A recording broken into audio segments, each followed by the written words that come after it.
Soy Fernando Díaz Villanueva. Hoy es 8 de enero de 2025 y esto es La Contracrónica.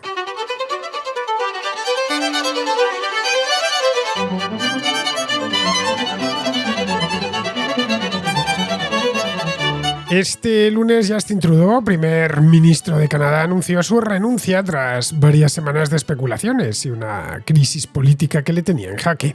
Bajo su dirección, el Partido Liberal Canadiense ganó desde 2015 3 elecciones consecutivas, pero en el último año se ha convertido en una figura polémica y cada vez más aislada. Sus partidarios han ido abandonando el partido debido a su incapacidad para contener la inflación, el alto coste de la vivienda y la inmigración. El partido se encontraba dividido de cara a las elecciones del mes de octubre y muchos cuestionan ya el legado de un primer ministro cuyas políticas identitarias han sido muy radicales. Para colmo de males, tienen por delante una inminente guerra comercial con Estados Unidos que perjudicará una economía que no va precisamente bien. Trudeau aseguró en su comparecencia televisada que el país merece tener opciones en las próximas elecciones y que él no formará parte de esas opciones, ya que tendría que librar batallas internas dentro de su propio partido. Los liberales canadienses, que hasta hace solo un año formaban una piña con Trudeau, hoy le cuestionan públicamente. Sus diputados saben que es caballo perdedor y que eso les puede costar el escaño. La caída de Trudeau es un síntoma más de cómo están cambiando las preferencias de los votantes en todo Occidente. Tal y como comentaba aquí mismo la semana pasada, tanto en Europa como en América, un electorado muy descontento se está decantando por partidos de derecha. Donald Trump, que se convertirá en presidente en menos de 2 semanas, en 12 días exactamente, ha sido muy crítico con Trudeau. Se ha referido a él como gobernador del estado de Canadá y ha sugerido que Canadá se convierta en el estado número 51 de Estados Unidos. En Canadá, entre tanto, el conservador Pierre Poilievre espera capitalizar esta situación para arrasar en las urnas este mismo año. El ascenso de Trudeau fue meteórico hace una década. En 2015 llevó a su partido de un tercer puesto a un gobierno con mayoría absoluta. Se hizo con los votos de la clase trabajadora, de los indígenas, de las clases urbanas y de nuevos votantes de extrema izquierda, que pedían en aquel entonces políticas basadas en las identidades. A partir de ahí, su popularidad fue en descenso. En las elecciones de 2019 perdió la mayoría absoluta, lo que le forzó a convocar elecciones anticipadas en 2021 para recuperarla, pero no lo consiguió. Su incapacidad para recalibrar las prioridades del partido tras la pandemia, cuando las preocupaciones de los canadienses ya eran otras, ha sido muy criticada. Mientras en la calle se quejaban por la inflación o por el precio de la vivienda, Trudeau insistía más en sermones morales que en soluciones prácticas. El sucesor de Trudeau tendrá en sus manos un partido liberal en declive con apenas un 15-16% del apoyo, según los sondeos más recientes, frente al 40-45% de los conservadores. El partido está teniendo también dificultades para recaudar fondos y la militancia se ha desplomado.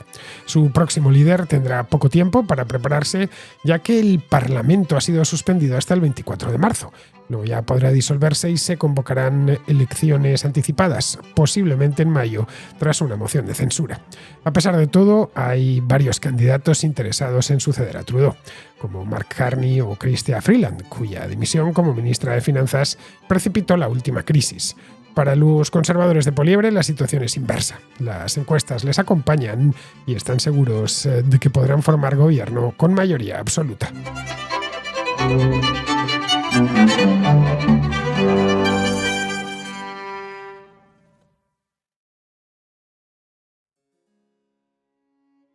El primer ministro canadiense de quien hablamos aquí pues hace cosa de una semana, muy poquito tiempo, bueno, algo más, creo que fue a finales del año pasado, hace 2 semanas, pero estas mismas navidades, dijo este lunes que compareció en su casa de Ottawa, su residencia oficial, y dijo que dimitiría, lo que le convierte ya en el último líder, llamémoslo progresista, en caer. Vimos cómo antes está teniendo problemas, aunque todavía no ha caído, ya veremos cuánto dura el primer ministro del Reino Unido, Keir Starmer. Acaba de ganar las elecciones, así que y tiene una mayoría en la Cámara bastante grande, pero podría caer no ya porque se hayan celebrado elecciones legislativas, elecciones generales, sino porque su propio partido acabe con él, como le pasó a conservadores, léase Theresa May o léase el propio Boris Johnson.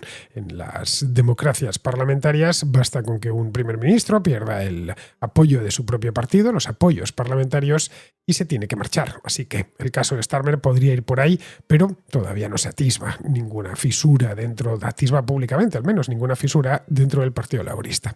En el caso de Justin Trudeau, las fisuras se habían abierto ya hace bastante tiempo y bien, deja a Canadá sin un rumbo político claro, en lo que llega Donald Trump a la Casa Blanca, vuelve a la Casa Blanca y vuelve con sus amenazas de meter un arancelazo a Canadá y a México, algo que trastocará de manera muy dramática el comercio en América del Norte. De este arancelazo sobre Canadá y México ya os hablé en una contracrónica que hice hace cosa de un par de meses, mes y pico, cuando Trump lo anunció. La renuncia de Trudeau corona una carrera política que ha sido fulgurante, rápida. Él entró en política hace poco más de 10 años, consiguió rápidamente llegar a ser primer ministro, llegó siendo, pues apenas acababa de cumplir los 40 años, ahora tiene 53, y saltó al estrellato político mundial como toda una revelación. Un político joven, tenía en aquel entonces unos 40, creo pues que llegó con 43 años, llegó a la oficina de primer ministro, quiero decir, atractivo, descaradamente progresista, cuyo atractivo político se fue, no el físico, pero el físico evidentemente se aja con la edad, pero el político se ha ido desvaneciendo con el tiempo, hasta que se ha terminado volviendo, como os contaba aquí la semana pasada, tan impopular que su partido, el Partido Liberal, le ha obligado a dimitir antes de las elecciones, que deberían realizarse como muy tarde, esto conforme a la ley, antes del mes de octubre de este año. Trudeau dijo el otro día que se quedaría como primer ministro saliente ya, hasta que el partido escoja a un nuevo líder. Tiene que abrirse un proceso de primarias o lo que crean conveniente los liberales canadienses, un proceso que si concurren muchos podría llevar meses y en el que podrían estar incluidos dentro de este proceso, podrían aparecer candidaturas en las que estén los críticos, algunos o todos los críticos que han terminado por expulsarle. El Partido Liberal está muy por detrás en las encuestas, muy por detrás de los conservadores. Quiero decir que los lidera un tipo llamado Pierre Poilievre, un conservador de corte populista, que en el caso de que hubiera elecciones mañana o pasado mañana saldría elegido primer ministro sin ninguna duda. Esto con las encuestas que tenemos hoy. Y digo sin ninguna duda porque la diferencia es tan brutal y el Partido Liberal está en tan mal estado que los conservadores podrían ganar sin problema alguno. Para la dimisión, lo que hizo Trudeau fue ponerle algo de espectáculo. No olvidemos que este hombre fue actor en su juventud. Decidió que lo mejor era hacerlo televisado. En lugar de hacer un comunicado de prensa o dirigirse desde, qué sé yo, un vídeo grabado o una cosa así, desde su propia residencia o su propio despacho, decidió que lo mejor era comparecer en la puerta de su residencia oficial, que está a las afueras de Ottawa, se llama Rideau Cottage, y a varios grados bajo cero, porque hace mucho frío en Ottawa en el mes de enero, cualquier día del mes de enero, para decir que tiene claro que si tiene que librar batallas internas, cosa que por descontado se da dentro del Partido Liberal ahora mismo, esto no es una buena opción, ni para él, ni para los liberales, ni para los canadienses. No sabemos, eso sí, si durante las Navidades dio o no dio un paseo por la nieve. Recordad aquello que os contaba del que su padre, Pierre Trudeau, había dado un paseo por la nieve allá por 1984 y que teniendo en cuenta que la crisis se le había presentado ya en pleno invierno y que en Ottawa no hace falta mucho esfuerzo para que nieve, podría hacer lo mismo. Lo que sí sabemos es que en las últimas semanas ha nevado en Ottawa, como suele suceder, si no todas y prácticamente todas las Navidades. De hecho, en estos momentos la ciudad y sus alrededores se encuentran cubiertos por varios centímetros de nieve. Para esto no hace falta estar en Ottawa, ¿eh? Gracias a Dios existen webcams repartidas a lo largo y ancho de todo el mundo y eso permite que yo, cualquiera de vosotros, pues pueda echar un vistazo a cómo está el tráfico ahora mismo en una autopista a las afueras de Ottawa o en un parque y lo que vemos es un paisaje invernal de estos canadienses que son de postal para verlos en fotografías, pero que a la hora de vivirlos personalmente son algo más duros. Así que quizá dio ese paseo por la nieve porque nieve tenía. Y además el Rideau Cottage dispone de unos jardines estupendos en los que pudo pasear.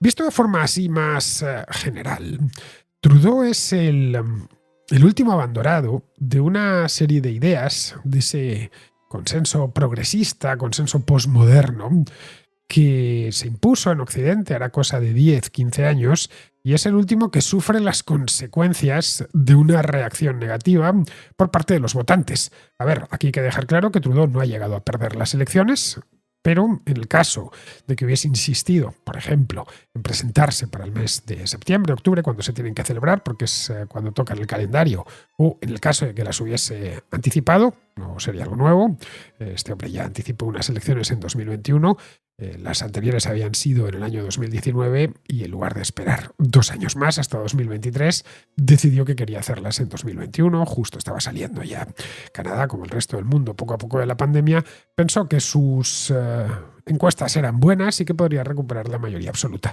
Bien, esta vez ni se ha planteado lo de la anticipo electoral, porque en el caso de que lo hubiese decidido hacerlo, por ejemplo, en el verano o el otoño pasado, lo más probable es que hubiese perdido esas mismas elecciones. Y este año se celebren cuando se celebren, octubre, septiembre, julio o el mes de marzo, en el caso de que se presentase Trudeau, las perdería sin género de dudas. Vamos. Bien, pues desde que él llegó al poder, son casi 10 años, el mundo ha cambiado. Y también lo han hecho las preferencias del electorado, porque como el mundo cambia, pues las preocupaciones de los votantes cambian con el mundo. Canadá, como toda Europa, se encuentra estancada económicamente. Hay un descontento evidente por la política climática, una creciente resistencia hacia la inmigración. Vamos, nada que cualquier europeo no haya visto o no esté sintiendo personalmente. Con el regreso de Trump a la Casa Blanca, que esto será el próximo 20 de enero, ya os he dicho antes, 12 días, los conservadores y los partidos de derecha identitaria o derecha populista, cualquiera de las dos cosas me vale, o derecha alternativa, para esto ya hay que empezar a poner apellidos para que nos entendamos todos, también están logrando avances en muchos casos sin precedentes en la Unión Europea. Os lo comentaba con más calma aquí hace unos días, como en prácticamente todos los países de Europa, estaban subiendo mucho en las encuestas y no solo eso, sino que a lo largo de los últimos 2-3 años han ido conquistando puestos de poder. Os daba un dato que creo que habla por sí solo. 3/4 partes de los gobiernos de la Unión Europea en este momento están liderados por un partido de centro-derecha o están gobernados por una coalición que incluye al menos uno de ellos. El líder canadiense no se retira en su mejor momento, esa es la verdad, sino en el peor. A poco que echemos un vistazo sobre su trayectoria y el estado en el que se encontraba, lo que vemos es que es el peor. No ha sabido, en definitiva, marcharse a tiempo. Se va como una de las figuras, uno de los primeros ministros más impopulares de la historia del país, lo que deja a su partido en una posición francamente débil. Y a su país frente a la inestabilidad política, que solo puede traer el no saber muy bien quién va a venir después de un gobernante. Canadá es un prodigio de estabilidad política por lo demás, así que todavía esto puede ser peor, puede sentarle peor a los canadienses que esta incertidumbre se extienda más tiempo del necesario.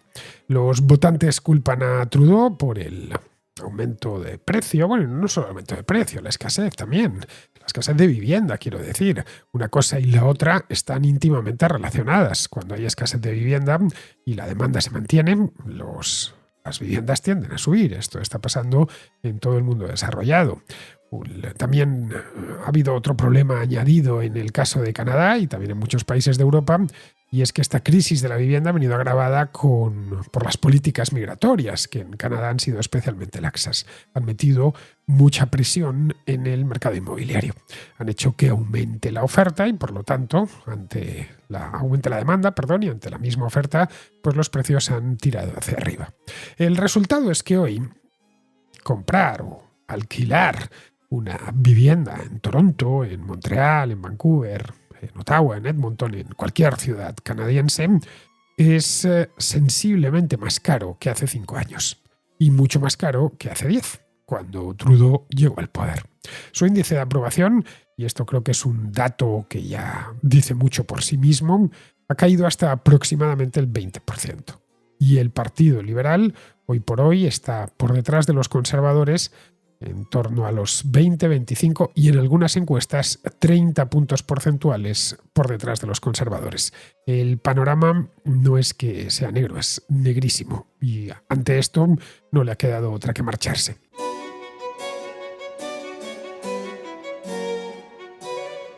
Los problemas de Trudeau ya se atisbaban y de Canadá en sí, es decir, los problemas de un primer ministro, más allá de los problemas personales que pueda tener, cuando tiene problemas profesionales suele ser porque el país que gobierna, y quien dice un primer ministro, dice un presidente, el país que gobierna tiene problemas también. Bien, pues estos problemas ya se atisbaban al final de la pandemia. Pero Trudeau, que es un tipo especialmente arrogante, no deja de ser un niño rico que forma parte de una dinastía política, la de los Trudeau, famoso desde su infancia, esa es la razón por la cual podemos ver en fotografías desde que nació en los años 70, siendo un niño, siendo un bebé incluso. Hay una fotografía magnífica en la que se le ve con su madre, en la Casa Blanca, que está con la mujer de Richard Nixon, creo que recordar. Y si no es Richard Nixon, es Gerald Ford. Pero vamos, uno de los presidentes de Estados Unidos de aquella época. Cuando ya de bebé has visitado la Casa Blanca y te han recibido en todo el mundo, cuando has sido niño y has vivido en la mansión presidencial, pues terminas desarrollando cierta arrogancia. Y esa arrogancia la ha multiplicado a lo largo de los últimos años. Y esa misma arrogancia le ha impedido ver venir todos estos problemas. No ha sabido, por lo tanto, porque no lo veía, responder a lo que la sociedad canadiense le estaba demandando. Y eso, como es lógico, el canadiense de a pie pues lo ha percibido. No, esto no se capta a la primera, ni a la segunda, ni quizá a la tercera, pero al final, cuando ves que tu gobierno vive en otro planeta, pues te terminas dando cuenta, incluso aunque hayas votado a ese mismo gobierno. Esto ha ido enfureciendo de forma gradual a los canadienses. Buena parte de los cuales ahora le aborrecen, el odio que se le profesa a Justin Trudeau. A mí creo que por lo que tengo visto, y ya sabéis que mi especialidad es la información internacional, pero nunca dejo de fijarme en la actualidad y la información política de mi propio país, por lo que he podido ver en medios canadienses, en redes sociales, foros, etcétera. El odio que le profesan a Trudeau a mí me recuerda, en cierta medida y salvando las distancias, al odio que se le profesa en España, buena parte de la opinión pública, a Pedro Sánchez. Bien, muchos de los que le votaron, muchos liberales o progresistas canadienses, que no han llegado a odiarle, sí que se encuentran decepcionados con él. Luego, además de la cuestión de la vivienda y de la inflación, que ha castigado el país en los últimos 3 años, en su vecino del sur, en Canadá, con el que tiene una relación pues privilegiada, aunque solo sea por la cercanía, y además tiene una relación cultural evidente, las cosas han cambiado mucho de 3 meses a esta parte.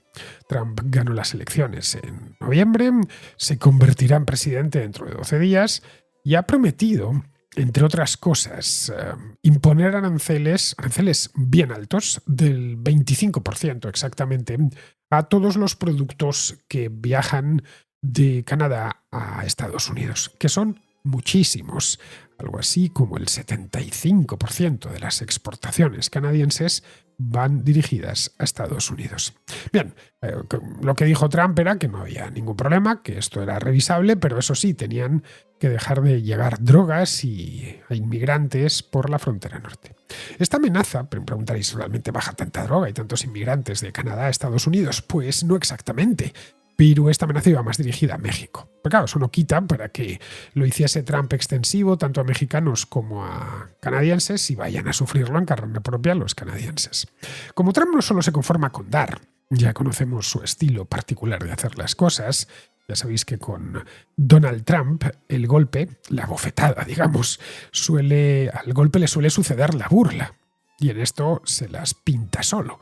Desde que ganó las elecciones, Trump se ha dedicado de manera intensa a menospreciar a Trudeau, a quien ha llamado gobernador. El decir gobernador a alguien en Estados Unidos es rebajarle de nivel, porque le está llamar gobernador a un mandatario extranjero. Estoy hablando, lógicamente. El gobernador es el nombre que llevan quienes son, entre comillas, presidentes de los estados. No tienen ese nombre de presidente, sino el de gobernador. Así que llamarle gobernador del estado de Canadá, se refirió así. Ha propuesto también en un par de ocasiones, la última hace 2 días, que Canadá se convierta en el estado 51 de Estados Unidos. Esto fue este lunes. Él no lo hizo en X, Donald Trump volvió a X hace unos meses, pero tiene una actividad muy pequeña en esta red social, a pesar de que Elon Musk es muy cercano a él. Él sigue apostando por su propia red social, esta plataforma llamada Truth Social, y aseguraba en un post que Trudeau renunció porque, según él, y esto es más o menos textual, en Canadá mucha gente le encantaría ser el estado número 51 de Estados Unidos. A ver, esto no es cierto. Es la clásica exageración, por no decir mentira, de Donald Trump. Siempre hubo en Canadá gente partidaria de unirse a Estados Unidos, y cuando digo siempre es desde el mismo origen de los Estados Unidos, pero siempre han sido grupos minoritarios. Hace solo un mes, y coincidiendo con la misma propuesta de Trump, la de que se sume a como es un estado más, no sería un estado más, habría que meter 13 estados más, porque Canadá es un estado federal que tiene 10 provincias y 3 territorios. Así que no serían 51, sino 63. Pero en fin, el hecho es que a raíz de esto, una encuestadora, creo que es de Toronto, hizo una encuesta nacional. Y bueno, creo que no fue la única, esta es la que he podido ver yo. Mira, el resultado es que solo creo que el 12 o el 13% de los consultados apoyaría unirse a Estados Unidos. Bueno, es un porcentaje, podemos decir, bien respetable, pero eso significa que el 87-88% de los canadienses no tienen ningún interés en unirse a Estados Unidos. El control del poder que tenía del poder Trudeau se hundió el mes pasado realmente. Es decir, él hasta todavía el mes de noviembre podía soñar no ya con ganar las elecciones, eso lo tenía complicado, pero sí al menos con tener un último año en el gobierno y cerrar su década en el poder de manera más o menos tranquila. Fue en ese momento, en diciembre, cuando el nuevo Partido Democrático, un partido de izquierda, que está a la izquierda del Partido Liberal, que había estado apoyando su gobierno en minoría, él no consiguió la mayoría absoluta en las elecciones de 2021, creo que se quedó en 160 escaños, y la mayoría absoluta, si mal no recuerdo, en el Parlamento de Canadá, en la Cámara de los Comunes, es de 183, una cosa así. Me le dijo que retiraba su apoyo. Ese revés se produjo solo unos días después de la dimisión de su ministra de Finanzas. Toda esta historia os la conté en aquel programa. Una mujer llamada Chrystia Freeland, que era viceprimera ministra y además persona de la máxima confianza para Trudeau. Iban siempre de la mano. Dijo esta mujer, Freeland, que dejaba el gabinete porque pensaba que Trudeau no estaba tomando las medidas adecuadas para prepararse para una posible guerra comercial con Estados Unidos. De hecho, a Freeland ahora se la ve como una de las principales candidatas a reemplazar a Trudeau. Esta y el otro es el antiguo gobernador del Banco de Inglaterra y el Banco de Canadá, que se llama Mark Carney. Cualquiera de los dos podría salir. Son, de hecho, los favoritos ahora mismo para esta carrera. Ya veremos en qué queda. Lo mismo nos sorprende esto y resulta que ni Freeland ni Carney se presentan a las elecciones primarias dentro del Partido Liberal, y aparece alguno más. Pero estos son los que más papeletas tienen ahora mismo. Así que, como podemos ver, no le quedaban demasiadas opciones. De hecho, no le quedaban opciones. Tras consultarlo con la almohada, con la nieve, quién sabe, durante las Navidades, se decidió por anunciar su retirada, suspendiendo las sesiones parlamentarias hasta el próximo 24 de marzo. Es decir, ha dejado casi un trimestre entre medias. Esto está bien calculado, evidentemente. Trudeau puede ser que le odien la mitad de los canadienses, pero de tonto no tiene un pelo. Evitará que le pongan una moción de censura que provocaría en el acto elecciones anticipadas. Esas elecciones anticipadas que lo más probable es que caigan, aunque más tarde no se las puede permitir el Partido Liberal en este momento de auténtico caos. No puede enfrentarlas sin un líder claro. Es decir, que ha ganado unos 3 meses, más o menos, para que su partido se ponga de acuerdo y elija, pues no lo sé, a Freeland o a Carney o a cualquier otro para presentarse a unas elecciones que, una vez levantada la suspensión parlamentaria a finales del mes de marzo, pues ya a partir de ahí puede caer una moción de censura y podrían ser pues a renglón seguido. Es decir, de cara al verano, quizá en mayo, quizá en junio. La verdad es que no lo sabemos. El hecho es que durante un tiempo a Trudeau se le consideraba, y esto, claro, decirlo ahora es llamativo porque hay que echar el reloj hacia atrás, se le considera una rareza en la política, no ya en la política canadiense, en la política. Antes de llegar a ser primer ministro era muy conocido, era una celebridad en Canadá. Es hijo de Pierre Trudeau, que fue primer ministro en los años 70 y 80. Ya digo, de una familia muy conocida, los Trudeau en Canadá, conocidísima, y no solo en Canadá, también fuera del país. Aparecían en revistas, especialmente revistas del corazón. Siempre fuesen donde fuesen, hiciese lo que hiciese, tenía siempre cámaras, fotógrafos, etc. De hecho, él no quiso seguir, en principio, quiso seguir la carrera de su padre, de Pierre Trudeau.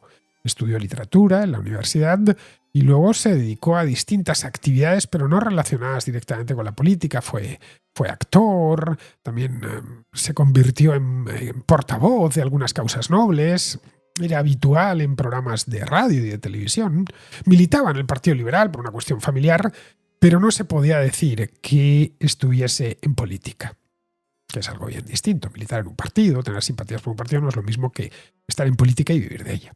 Fue en 2012 cuando decidió meterse en política y a partir de ahí su carrera fue meteórica. En el año 2013 ya era líder del partido, el Partido Liberal venía de una crisis muy, muy profunda y en 2015 ya se convirtió en primer ministro. Poco después de jugar al cargo, se encargó o quiso transmitir que era un tipo joven, y lo era, tenía 43 años, desenfadado, prescindía de la corbata de forma habitual, le gustaba posar haciendo deporte.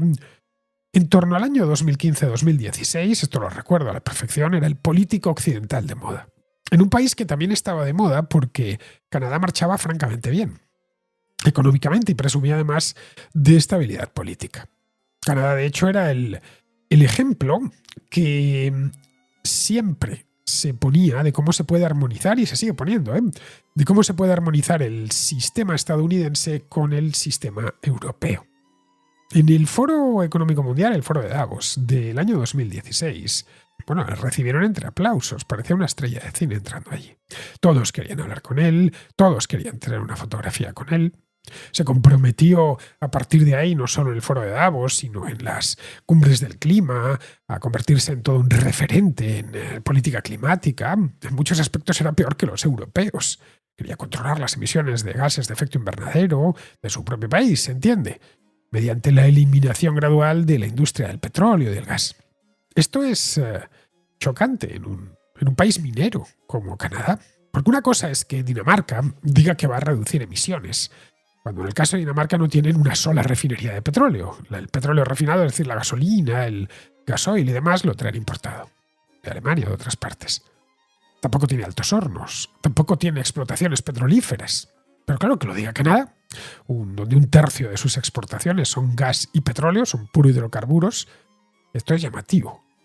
Prometió además de esto ser, desde el principio, que iba a ser un gobierno inclusivo, va a transformar el Canadá en uno de los actores más destacados del escenario mundial. Con la elección de 2016 de Trump, que fue al año siguiente de llegar al poder, su estrella no decayó, todo lo contrario, de hecho ganó fuerza, que era el contrapeso progresista Trump. Los demócratas estadounidenses miraban de reojo a Canadá y suspiraban porque querían un Trudeau, pero su partido demócrata lo único que les daba pues eran radicales como Bernie Sanders o tipos muy vistos ya y muy mayores como Joe Biden. Bueno, Sanders también es muy mayor. El brillo de Trudeau empezó a desvanecerse algo más tarde, a partir de 2019, cuando el que había sido su ministro de Justicia le acusó de interferir en una investigación de corrupción de una empresa de ingeniería de Montreal llamada SNC-Lavalin Group. El organismo que controla la ética y la transparencia en Canadá dictaminó que lo que habían hecho Trudeau y su gente pues equivalía a una inaceptable interferencia política. Trudeau aceptó la responsabilidad por lo sucedido, pero dijo que no estaba de acuerdo con algunas de las conclusiones de ese mismo organismo estatal. Luego ya surgieron fotografías, algunos escandalitos, unas de Trudeau que estaba con maquillaje y la cara pintada de negro en una fiesta.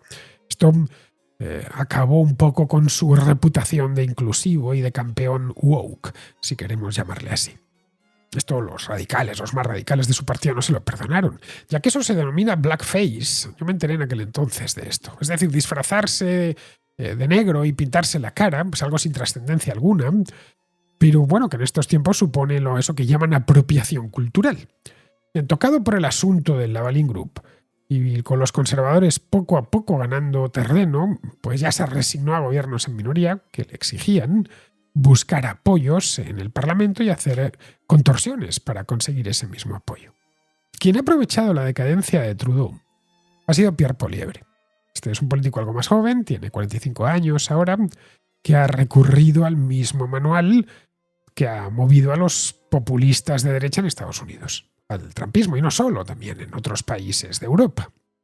Poilievre ha prometido reducir impuestos, incluyendo, por supuesto, el más impopular de todos, que es el impuesto al carbono, restringir el gasto público, reducir la burocracia, acelerar la construcción de viviendas. Ha culpado a Trudeau de la inflación y del rebrote inflacionario que hubo. Poilievre también en esto es experto. Canalizó en su momento la ira de muchos canadienses por las medidas que Trudeau tomó durante la pandemia. Se puso del lado de las protestas, aquellas de los camioneros, del Convoy de la Libertad, aquellas que bloquearon Ottawa y algunos pasos fronterizos con Estados Unidos en el invierno de 2022. El gobierno de Trudeau se vio obligado a tirar de poderes de emergencia para sofocar estas protestas, y esto aumentó aún más la ira contra su gobierno. Y agregó peso al argumento que esgrimía Poilievre de que Trudeau era culpable de violar las libertades individuales consagradas en la Constitución. Luego ya el fuerte aumento de los precios a partir de 2021, combinado esto con una serie de aumentos de tipos de interés que eran necesarios para controlar la inflación, pues ya fue un golpe durísimo para los hogares canadienses, que en términos de per cápita, de deuda per cápita, se encuentran entre los más endeudados del mundo desarrollado. Pero a pesar de ello, Trudeau siguió adelante con sus fantasías medioambientales.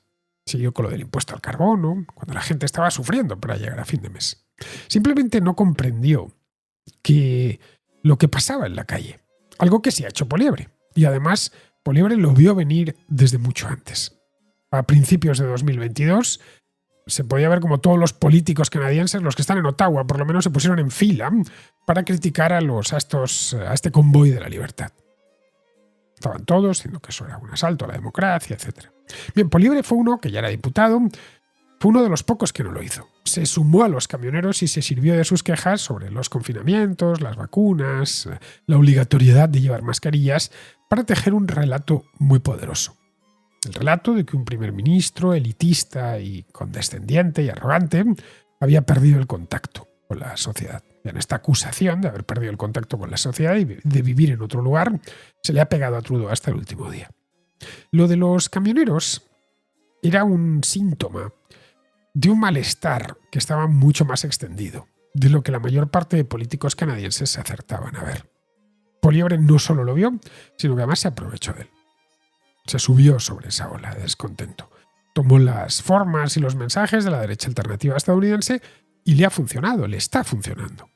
Ahora que Trudeau se ha hecho a un lado, pues Poilievre tendrá que demostrar que es algo más que un simple candidato anti-Trudeau y que su estilo político, que podríamos calificar como, no lo sé, pugilístico quizá, está fuerte el hombre, le gusta mucho hacer ejercicio. Es un estilo además poco habitual en Canadá. Puede ganarse al electorado en unas elecciones con un candidato diferente.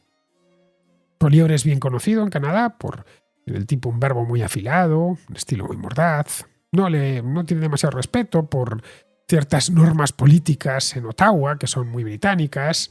Se jacta además de tener unos entrenamientos muy intensos, hace girar una rueda de tractor, corre cuesta arriba arrastrando un trineo, en fin. Vamos, que le gusta mostrar esa personalidad áspera y dura. De hecho, hace unos par de años, creo que fue, le estaban haciendo una entrevista y mientras le preguntaba a la redactora no hacía más que comerse una manzana. Bueno, esto evidentemente se volvió viral, pero algunos analistas dijeron que eso podría resultar contraproducente entre los votantes moderados. Según los sondeos, el 55% de los canadienses tiene una opinión desfavorable de Poilievre. Muchos le consideran un radical, frente a un 35% que lo ve favorablemente. Puede parecer poco, pero claro, es que de Trudeau solo tiene buena opinión en torno al 20% de los encuestados. Es decir, que seguiría ganándole también ahí. Pero claro, es que Trudeau no se va a presentar, no era otro u otra. Si tuviese que medirse con Trudeau, le ganaría de calle. Pero si lo hace con Freeland, la cosa iría algo más justa. Pero bueno, aún no sabemos quién sucederá a Trudeau, no tenemos ni idea. Los liberales tienen por delante 3 meses de auténtico infarto para conseguir recuperarse, aunque sea parcialmente, de una caída en las encuestas que podría dejarles tocados para muchos años. Los conservadores, por su parte, creían que lo iban a tener más fácil, con un Trudeau enrocado en la oficina de primer ministro hasta el último momento. Y bueno, no les ha dado el gusto, porque Trudeau es ya perro viejo en política y, como dice el refrán, hasta el rabo todo es toro.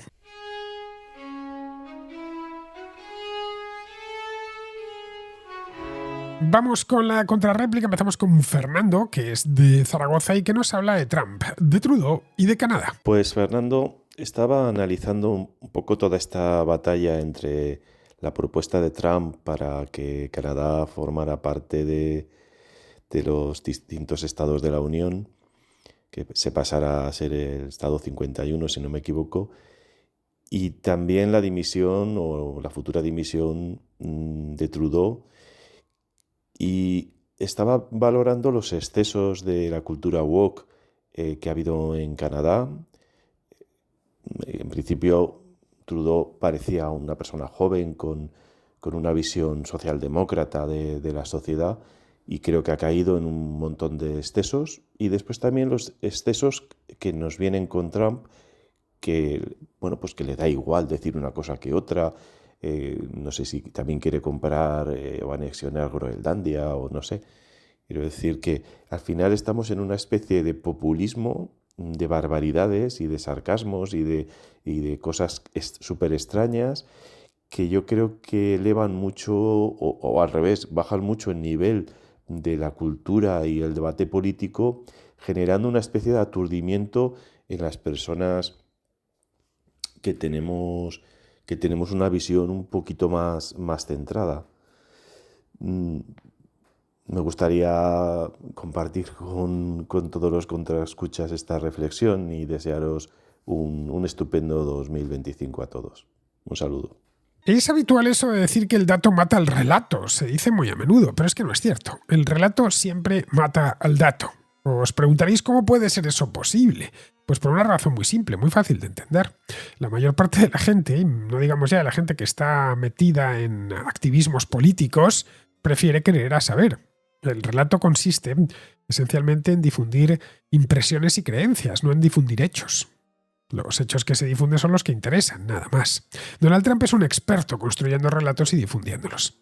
Como ya he comentado en el programa de hoy, solo una minoría de los canadienses son partidarios de unirse con Estados Unidos. Bueno, de hecho, ayer subí un vídeo a mi canal de YouTube, tratando con más calma este tema y haciendo un recorrido histórico sobre la relación entre Canadá y Estados Unidos respecto a esto de la integración de los dos países.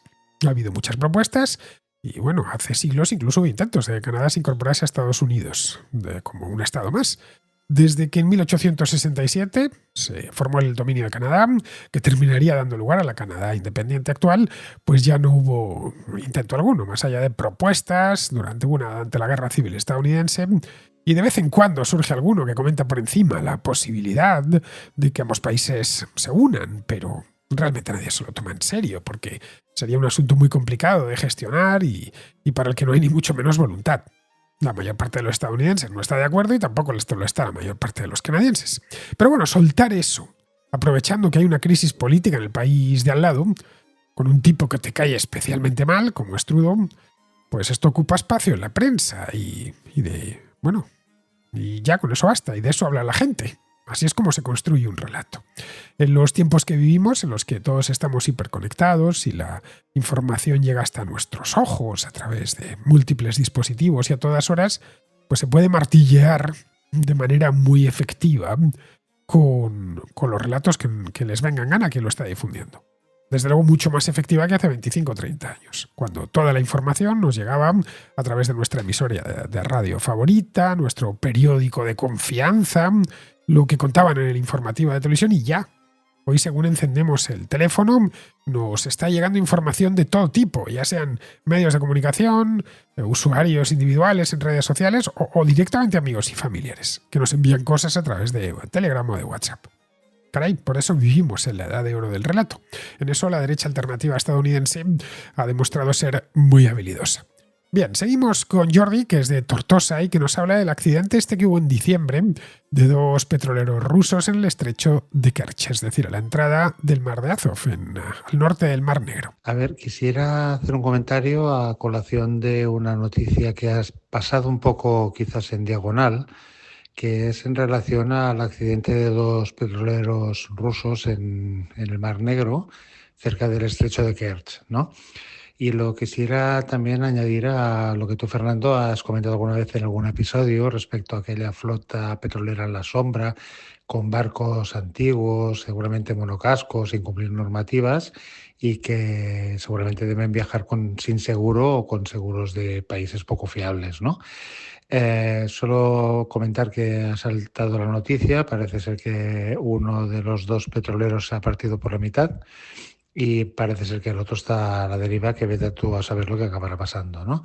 Y por lo que parece, por la cantidad de petróleo que se va a derramar, ríete del Prestige y del chapapote, de los hilillos de plastilina y todas aquellas cosas que vivimos en su día, ¿no? Nada, solo hacer un comentario al respecto. Es un poco en mi opinión, es un poco el ejemplo de que cuando el cántaro va a la fuente al final se rompe, ¿no? Y era una consecuencia inevitable de la situación actual de sanciones y de saltarse las sanciones por parte de algunos gobiernos, ¿no? O empresas con pocos escrúpulos, ¿no? Nada, Fernando, solo quisiera comentarte el tema y a ver cuál es tu opinión al respecto, ¿vale? Venga, pues un saludo a todos los cuentaescuchos y a ti, Fernando. Hasta luego. Pues mira, Jordi, no lo comenté porque no es mucho lo que se sabe, ya que, bueno, se ha producido en aguas territoriales rusas y han soltado la información con cuentagotas. Para los que no os hayáis enterado de esto, ha sido una cosa grave, desde el punto de vista medioambiental, desde luego.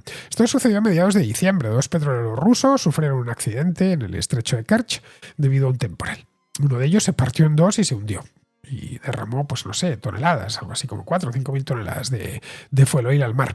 No un fuel oil cualquiera, un fuel oil llamado masut, que es un fuel oil pesado de bajísima calidad que se emplea para la calefacción y para la propulsión de algunos barcos. El masut es tipo el búnker, peor todavía, o es un subproducto residual de la refinería después de destilar gasolina o gasoil. Y solo se consume en Rusia, en algunas repúblicas de la URSS y en Irán. Como alternativa, lógicamente, al gas natural. También es más barato, claro. El otro, ese fue el primero, el que se hundió, el otro quedó dañado y quedó a la deriva hasta que se encalló en la costa de Krasnodar. El incidente, pues como es normal, ha provocado un vertido importante y, según informaron los rusos, hubo un marinero muerto. Los petroleros que estaban en la base de datos de la Marina Mercante Mundial eran antiguos, se construyeron ambos en los años 60, astilleros soviéticos, lógicamente, y eran petroleros fluviales, pero habían sido modificados para navegar en el mar, lo cual, quién sabe, pudo influir en el desastre.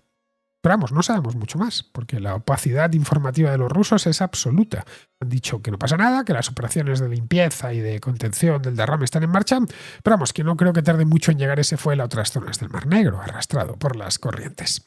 Bien, seguimos con Yago, que nos habla de la regulación de la inteligencia artificial. ¿Qué tal, Fernando? Estaba escuchando tus programas y me he encontrado con uno que se me había pasado estas semanas, que era el que hablaba sobre la regulación de la inteligencia artificial. A este respecto, creo que es bueno hacer algunas reflexiones, aunque has tratado el tema con bastante profundidad, es sobre esta regulación que se quiere imponer, o regulaciones en los diferentes países. Efectivamente, es una herramienta con un potencial muy grande para aumentar la productividad de las empresas y además de sectores que ya de por sí son productivos a día de hoy. Pero en este tema de regulación tenemos que preguntarnos también es el conocimiento del regulador sobre el asunto que pretende regular, que en mi opinión y mi experiencia anterior, bueno, pues te digo que es bastante bajo. En este tema también habría que preguntarse si la posibilidad de que esa regulación se haga efectiva de manera real, porque en la que es la regulación vigente que tenemos en materia de protección de datos, el propio regulador se la salta. Hace poco han pillado a la Unión Europea saltándosela y habría que preguntarse también si para el usuario y el ciudadano esto representa alguna ventaja, porque hasta ahora solo ha traído limitaciones y costes adicionales. En el tema de inteligencia artificial es conocido el caso de Apple, que no ha desplegado aquí sus herramientas, Pero no solo eso, OpenAI u otros modelos, otros fabricantes que están involucrados en este tema, en Europa no despliegan sus herramientas. Entonces, Europa al final está regulando un asunto sobre el que no tiene capacidad. Y ese es uno de los problemas que creo que al final trae todo esto. Es estas regulaciones, el problema, además de los costes añadidos, que trae a la hora de desarrollar esas actividades en tu propio territorio. Es decir, el modelo industrial y productivo de Europa, yo creo que los resultados económicos de los últimos años, este estancamiento que estamos sufriendo es evidente, nos traen que nos estamos descolgando del mundo, ¿vale? China y Estados Unidos están en otra pelea distinta, en la que nosotros, por desgracia, pues no nos toca participar. Y el querer hiperregular tanto todo parece que es solo una forma de garantizar la continuidad del trabajo de estos burócratas que están, en mi opinión, demasiado bien pagados. Quería conocer un poco tu opinión sobre esto y, bueno, pues si algún contraescucha quiere aportar algo, pues bienvenido será. Muchas gracias. Pues sí, efectivamente, Yago. La Unión Europea se ha puesto a regular una industria que en Europa apenas existe, lo cual no deja de ser curioso, porque la regulación debe de llegar cuando hay actividad, pero esa actividad en Europa es muy pequeña. Lo que parece claro, y es lo que trataba de explicar el otro día, es que es necesaria algún tipo de regulación, pero para protegernos de ellos. Es decir, para que aquí los gobiernos no hagan lo que han hecho en China con el programa de crédito social. Algo que, por lo que hemos visto, parece que están por la labor de no hacer, mejor dicho, de no convertir los sistemas de inteligencia artificial en un sistema para vigilar y fiscalizar a la gente por la calle. Pero vamos, como bien dices, todo el esfuerzo que le ponen en Bruselas por crear regulaciones kilométricas que imposibilitan muchas actividades es contraproducente, porque no se trata de poner en duda la regulación, que yo no la pongo en duda, sino de cuánta regulación necesitamos sin secar la actividad. Es decir, aquí no es regulación sí o no. Cuando hay una actividad, esa actividad tiene que estar regulada. Tiene que haber algún tipo de regulación. Se trata de que la regulación sea buena o mala, nada más. Una regulación mala te seca un mercado, te seca una actividad. Contaba hace solo unos días, a principios de este mes, el mes pasado, que, por ejemplo, la regulación de drones en España es tan estricta que ha secado ese mercado, porque no se pueden volar en prácticamente ningún sitio y es complicadísima además. Mientras que en otros países, donde hay regulaciones algo más laxas, pues se ha convertido en un mercado interesante. Esto me vale para casi cualquier producto o servicio. La regulación es necesaria, pero la regulación mala, pesada, kilométrica, esa no es necesaria. No solo no es necesaria, sino que además imposibilita que un sector concreto prospere o directamente crezca, como es este caso. En el caso del tráfico, por ejemplo, la regulación del tráfico es necesaria. Es buena cuando se limita pues, a poner unas pocas señales y los pocos semáforos que hacen falta para que el tráfico vaya fluido. Pero si fuésemos conduciendo y cada 3 metros hubiese una señal, que se sucederían los accidentes. Imaginémonos, vamos al volante y vemos 3 señales verticales, 2 en el suelo, en fin, nos terminaríamos estampando contra algo. Pues no podríamos estar a todo. O que las señales fuesen difíciles de interpretar, que viésemos la señal y dijésemos, eso es que puedo pasar a unas horas, que puedo pasar pero no con este vehículo, en fin, tienen que ser, pues las señales de tráfico son mundiales y todos al menos los que sabemos conducir, podemos hacerlo por todo el mundo, porque son siempre las mismas y las administraciones tratan de ponerlas solo cuando es necesario, no llenar las calles y las carreteras de señales. Pues bien, esto, ojo, no es una teoría, se han hecho estudios y los accidentes aumentan con el incremento de las señales de tráfico. El problema con la inteligencia artificial en Europa es que ni siquiera hay tráfico todavía. Prácticamente todos los sistemas se importan de Estados Unidos o de China, donde están en ambos sitios promoviendo la aparición de una industria antes que tratando de regularla o de sobreregularla. Antes de que aparezca, claro está. Bien, vamos a terminar. Vamos con Pizarro, que nos habla de Musk y de Keir Starmer. Elonio tiene reciente experiencia en campañas electorales, dinero y un plan para la patria de sus ancestros. Tiene claro que la demagogia y la ineptitud del que mande por turno son los motores del cambio democrático. Y se trata de empujar a base de dinero con retorno, al siguiente inepto de turno, títere en este caso. Casos de menores mezclados con xenofobia es un espantajo imbatible. No sabemos si lo logrará, pero está claro que Elonio sabe bien cómo funciona el teatro político. Un cordial saludo de Pizarro. Y hasta aquí, queridos amigos, llega la contracrónica de hoy, 8 de enero. Mañana es día 9, pero no voy a poder estar porque estoy de vuelta a España. Así que voy a estar todo el día, si no todo, buena parte del día de viaje y no podré prepararla. Y si no puedo prepararla, pues no puedo grabarla y no hago una contracrónica como debe de ser. Lo que sí estaré mañana es jueves, lo que sí estaré es el viernes para la contrahistoria. Así que nos volvemos a ver allí. Hasta el próximo viernes.